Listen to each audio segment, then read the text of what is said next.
আচ্ছা, বাবাকে একটু সাহায্য দেবে? হ্যাঁ বাবা।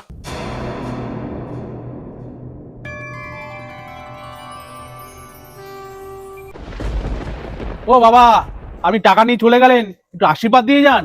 শোন বাছা, আশীর্বাদ চাইলেই পাওয়া যায় না। গাড়ি বাড়ি এইসব নিজের পরিশ্রমে তৈরি করতে হয়। কিন্তু হ্যাঁ শোন বৎস, তোকে একটা ভালো উপদেশ দিচ্ছি। জীবনে যদি বন্ধু আর টাকা যদি পছন্দ করতে হয়, তাহলে আমি বলবো শুধু বন্ধুকেই পছন্দ করবি। बड़ी अच्छी बात कही। ভাই ভাই ভাই ভাই খুব বিপদে পড়েছি, 500 টাকা ধার দিবি? টাকা ধার দাও, যতবার তোকে টাকা ধার দিয়েছি টাকা ফেরত দিয়েছিস। সাধু বাবা কি বলেছিল তখন? শুধু বন্ধুকেই পছন্দ করবি। দাঁড়া।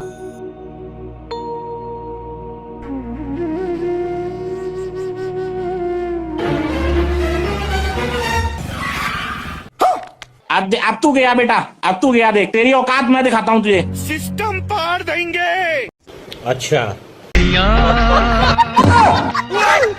ये महफिल